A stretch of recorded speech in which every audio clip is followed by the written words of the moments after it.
Sunday night. Getting close to Halloween, which is the busiest night on the island. Traditionally, I usually go out. I did a live stream last year on Halloween night. Me and Nia just walking around. But nothing, it wasn't that like, we were just looking at people, you know, I don't know. I didn't keep it up. I didn't like leave it up there. I left it up there a couple of days, not with it. I always talk about doing live streaming just to, because like these videos could be a live stream. You know, I don't have anything prepared. I just kind of do this off the top of my head. So it might be cool to start doing that. At some point, I don't know. See how it goes. Kind of quiet out tonight though. Just came back from the 7-0 store. That's fucking still going on. But it's getting better. It's just taking a long time this time. Hold on, it's getting old. Getting a little busy up here. I'm gonna cut this for a minute.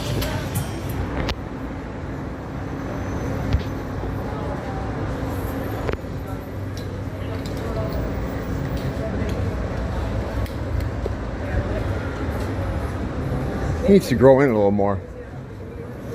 I didn't plan on going back to Mohawk, but I cut my own hair.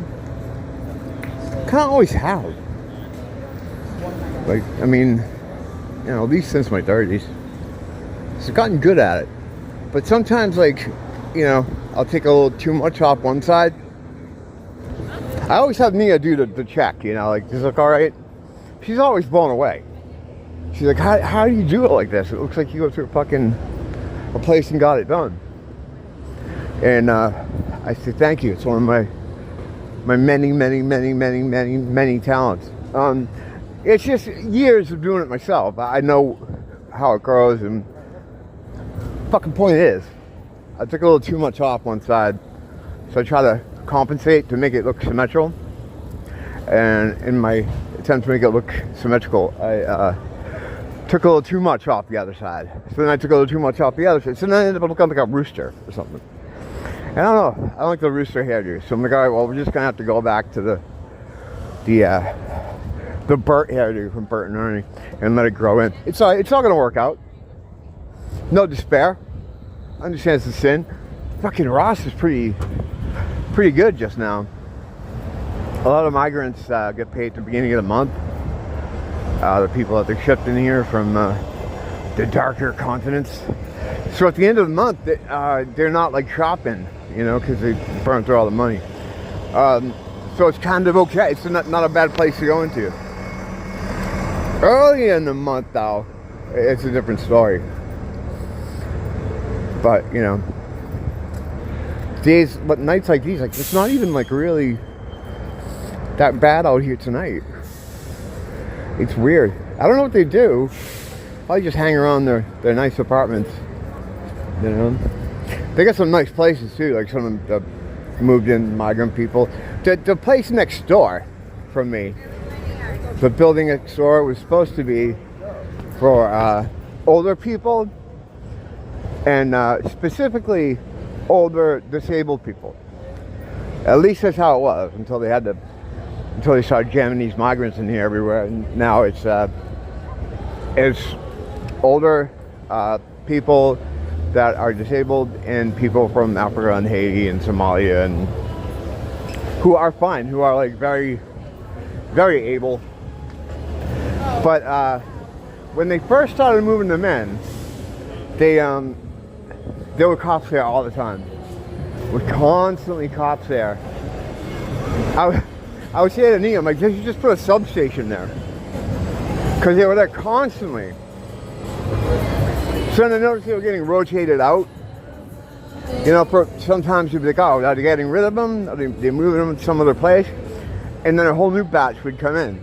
Now the new batch they have in there, and one showed up in a video recently where she's asking me for a cigarette. It's a lot of older, I mean, there's still some able-bodied ones, but they're more like, A lot of women, less, I guess, violent people, I suppose, you know, is what they put in there. Because it was fucking crazy. They have this little spot there where the oldies sit at night. You see me say hi to them when I go through there. They're all cool, you know. And their little seats were taken up by the new migrants there, and they always have fucking pit bulls and shit out there. Sitting with them, with music playing, being vaguely threatening. Which is why you don't see seats out anymore. Like, there's seats out here because that's always been there, it's fenced in.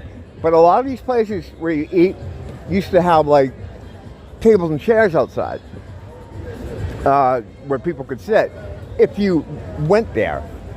Like, if you went to whatever the restaurant or business was and you'd sit up there, well, they would take up all the spots. Again, with dogs and radios. So they had to get rid of them. So now there's no more seats anywhere. They don't do that. They don't leave them in front of places because they can't. You know? And again, it's one of those things where it's like, they don't know they're doing anything wrong. It's just a completely different everything. It's just they're so different to the Western perspective of... I fucked up my wish. I gotta throw another one down. They're so different, like the sensibilities are so completely different to a Western perspective that in their mind they're just like, oh, the seat's here. I'm gonna sit down and crank my music and my dog's gonna growl at people. They're not trying to be dickheads. It's just that they're so different in every way that we look at it as, this sucks, these people are assholes. I mean, they probably are, but they're not trying to be in these circumstances. They have a different way, you know, like I always use the example of the music thing. How when they first started showing up, and some of them would get jobs in these places where you could play music, all the music's changed. I'm not gonna go into that again. Music around here, you don't hear island music anymore. Well, there's no one to play it. The people that used to are very rare. It's very rare you see a generational islander around. They're very rare now. You know, even then, they'd be cranking this, like, really explicit kind of music with a lot of talking about dicks and vaginas and stuff and taking out claws. And there'll be older people there, like older people, families with kids. And you couldn't say to them, what are you doing with this music? Because they don't know that it's inappropriate. You know, when you talk about Africa, in particular, that's a continent that doesn't, they don't have rape there. There's no such thing as rape. Rape is something the government talks about. They put on billboards. They don't know what the fuck they're talking about. It's just considered sex there. Yeah, the guy initiates it, but the women have just gotten used to it. Like my friend from Zimbabwe. She's like, yeah, it's basically what she said, without using the term, is it's just boys being boys. Like, that's just what they do, and it's not that big of a deal. So when you take these guys from the jungle and you put them into Ireland and they rape a 10-year-old girl, which is what happened, why Ireland is freaking out right now, because they just had it. They've had it. Now, the thing is, did it really happen? Did any of these black on white attacks really happen? Or is it just the masters trying to gin us up? Now, the thing is, like, I have some experience in this sort of area, so I can say these things are very possible. It's very possible that they could do this shit, because they do that shit. But are they doing it with the flagrant volume that is being reported? Or is that just trying to get people riled up? I don't know, you know? Like the Ukrainian knife lady. What happened to that guy? Why don't we hear about him anymore? I don't hear anything about the family. When is his trial? Is he going to go to jail? What's going on with that? Try to find information on that, if you can. Sometimes they don't even follow up to these kind of details when they do this shit. They're just like, they get the reaction they want and then they move on. If you probe too much into it or too deeply into it, then you're fucking schizo and you're the problem and all this other shit, you know. So, what did I do? Did I take both of them? I don't know. Sorry, I was just having a moment looking at my, got stuff in my pockets. Sometimes I do things that I don't even realize I'm doing. That's my subconscious. That's your fault. You know, I see you doing some stuff sometimes. I catch you doing some things sometimes, and it's like, dude, I didn't want to do that. Why did you make me do that? Yeah. I'm not going to get into it now. We'll figure this out some other time. I just don't. I know. It's been 50-something years now. I know it's not going to change. So anyway, it's fun, like that. Going back to that knife thing, the bus attack there. It's just, you know, she's from Ukrainian refugee. She's the absolute idea of a white person, blonde. It's just all too perfect. It's all too perfect. And then it puts people like me in a conundrum. You know? Because on the one hand, like, even if it is a psyop, I think something has to be done about the situation. Because it is bad, regardless. This stuff is happening all the time. But it's almost like it's never been this bad. It's never been this crazy, you know? They're like, they make it out so like they're absolute dangerous fucking evil mutants that are just roaming around with you. I don't know. I mean, yeah, they're more dangerous than most people, but is it at the level that they're portraying it as? 10-minute rule. I got a fucking mess going on in my pockets right now. Hang on. Yeah, and what I mean by people in my position is like people that aren't retarded, like blue state boomers or like an NPC or fucking robot person. I understand that a lot of different things that people would just say is conspiracy or whatever, or just fucking problematic. I know that those people hate us. They would like to have us dead. But are they doing this as enthusiastically as it's being reported? I mean, every day, if you have a certain kind of news feed, not even, because a lot of just normies are getting it too.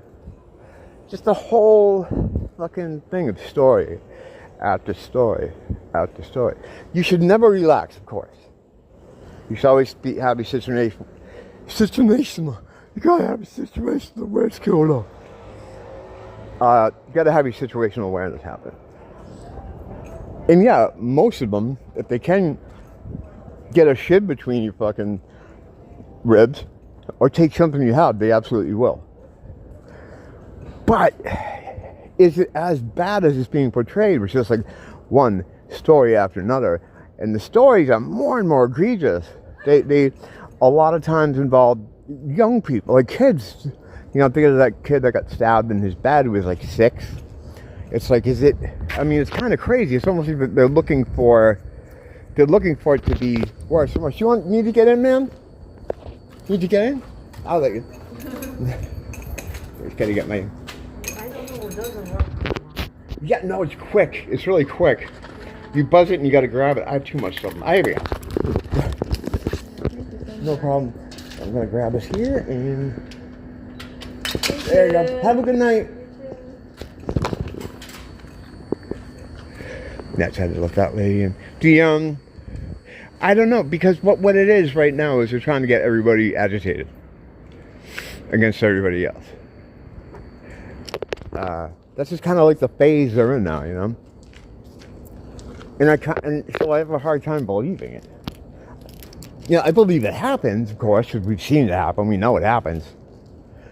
But to the extremes that's happening now, or are they just trying to get white people to get really upset and start roaming the streets, where they can then scoop them up and call them right-wing whatevers and put them in jail?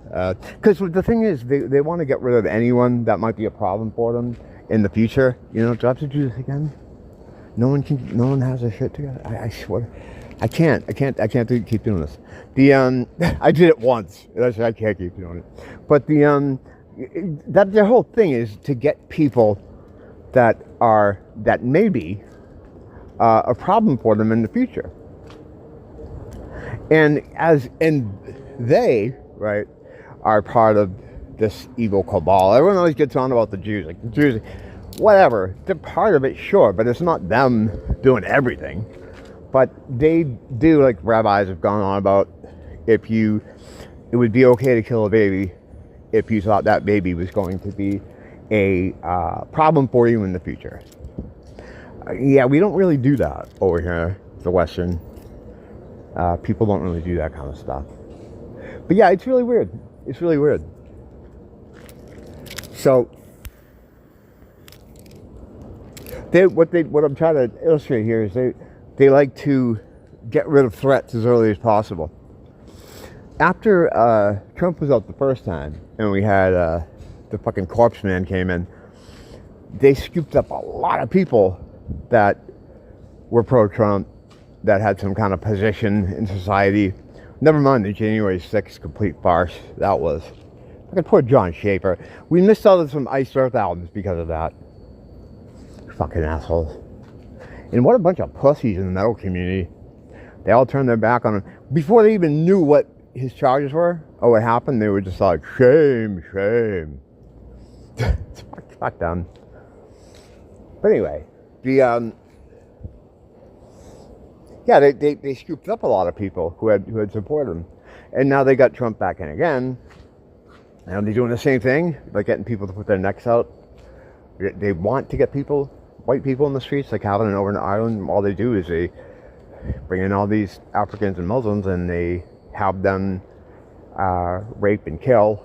And again, you look over there, it's like, well, how much of this is real? But here's the problem. It's a Goldilocks situation because these guys would absolutely do that shit. You know, because in the case of the African thing, they do that in their home country all the time. So it's definitely probable. So when you get these reports, you're like, well, yeah, I can see that happening. But again, is it happening at this insane level? I tried to figure out what it is. I mean, it's the Obama spell for the American black people. That was the Obama spell, 2008. I've gone into that, the nature of that whole thing. It's settled science, and we'll come back to it again at some point. But there was that, and then the way they got them in the streets is they started blowing these stories of police brutality. The George Floyd thing. Those two worked together. Him and Chauvin, they worked for the same Masons. They took turns being bouncers, and they both worked for a adult film company, and so they knew each other. This stuff is not hard to find. You can get this information. A lot of people did right away. But, you know, the story did what it was meant to. It got people in the street, you know, got people fired up, got people burn things down, which in turn makes whiting mad, right? They don't really care about black people. The masters, they use them as like, you know, as like an instrument, because they know they have them. They're trying to get white people. So if they have black people do crazy shit, then white people get upset. They're trying to get the white people in the street. And then they scoop them up. Because the white people, all right, that demographic of people, are the only ones that really are a threat to them, or can be a threat to them. How you know? So they want to scoop them up. You know, they want to scoop us up. You know? And our superior genetics. That's right there, as you can see. People get mad at that. Well, it's like, I don't know. Who does everybody try to look like? Even the people that hate us, they buy hair from that lady. I left to assume. I don't know. You know, it's not me. It's making this determination. It's a little thing I like to call objective reality. Making that determination. Objective reality as it is. You know, a malleable, fucking amorphous thing. where there's no hard and fast rules. You think that, you know, I thought there was coming up, but the older you get, the more you look around, the more you see things. You're like, hey, you know, this isn't exactly what it was presented to us as. None of it is. But yeah, what they want to do is scoop people up because they want to get rid of any threats to what they have coming. You know, they got control over everybody else. The other groups don't have the amount of people, or they couldn't organize, even if they did. They're just not a threat to them. They own them. The thing is, they don't understand is that by some fucking miracle, if they did get rid of all the people like me, they would scoop everyone else up over a weekend. There's going to be no resistance from anybody else. What are they going to do? They're going to come in fucking, you know, they're going to be loading bodies on the pickup trucks. They would scoop them up so fast. They would give no resistance. They wouldn't be able. How would they be able to? When have we seen that in history? Where they're able to get something together and get some strategy and some tactics. No, it just doesn't, it's not, they're not that type of group. They're not that type of people. We that type of people. We strategists. You know, we're the ones they're afraid of. So all this is in service of getting rid of us, or controlling us now. Well, they already control us. They want to wipe us out. Because the majority of us are Christians. And they're controlled, ultimately, at the very end, their top boss is Satan. So, this is why things are the way they are. Anytime you wonder about something, social ill, or a dynamic, or a paradigm in society or civilization, why is that the way it is? It always goes back to God and Satan. And that's the fucking bottom line. Because fucking Stone Cold said so. Was it Austin 316? It's 316, right? Yeah. I didn't see that actual broadcast, but like I saw the week it happened in replays and stuff. And he was nothing, Stone Cold. He was on his way out. McMahon didn't like him at all. He was stunning Steve Austin. He'd already been through WCW, ECW. He didn't really have his character didn't really have a way forward. You know, they didn't, Vince McMahon didn't like him. And I understand not liking people, you know, I don't like a lot of people. But, so he was kind of on the downside. The reason he got in there and got that shot is because someone else kind of was supposed to be there and they didn't come in, and Stone Cold was stuck in that position as a fill-in for somebody. And talk about maximizing the one shot you got, man. It was crazy. Yeah, that was something, wasn't it? Sorry, I was getting, sometimes you just get big, you know, the beards, you kind of look around, you want to, you know, that Asian lady that was just here, that was just standing here with the cart thing. I come home one night, and it's like last week, she's at the door with Nia. And Nia's like, no, I don't know, I know. I'm like, what's going on? She's like, and Nia tells me, she's looking for our next door neighbor. And I'm like, oh, I don't know. I look to I'm friends with him, he's a cool guy. I look to his apartment, his lights are all out. I'm like, oh, I don't think he's in. It's like, so I can't see him? The old lady says to me, I'm like, well, I don't know, I don't think he's there. Why can't I see him? I'm like, I don't know, he doesn't live with me. Well, I have this food for him. I'm like, all right, well, did you knock on his door? No one's answering his door. I'm like, well, he's probably not in. So then I can't see him? I'm like, look, what I can do is I can take the food for him. No. I have to give this food to him. I'm like, I don't know, I can't help you. I realized this was a stalemate. Came in, they closed the door. The problem with me and Nia is we keep our door ajar. Now there are traps set, of course, so if someone came walking in, like they have done many times in the past, so we had to set up kind of traps and barriers and stuff to keep the door open to get air in there. because we don't have a through, like, kind of breeze way. We have two openings, but they're both facing in the same direction. So we have to. I create a sort of Gulf Stream out of fans. You know, I have a very complex. It's a sort of a white guy thing to give us, you know, air in there. So I'm like, no. So I close the door over. 2 minutes later, I need to see him next door. I'm like, I know, but I don't control what he does. I'm not his keeper. So finally I had to close the door on the poor old lady. What do you do? I had an older Asian woman like that one time walk into my apartment at night, laying about in here. And she comes in, she says, "What are you doing here?" I'm like, I don't know, what the fuck are you doing? It could have been the same lady. Oh, I don't know, there's a lot of old Asian people here.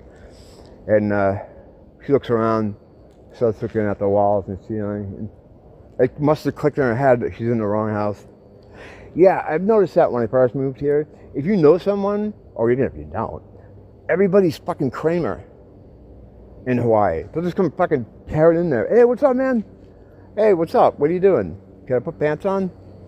Yeah, I have a lighter. It's fucked up. I had to fucking freak out on a lot of people eventually because of that.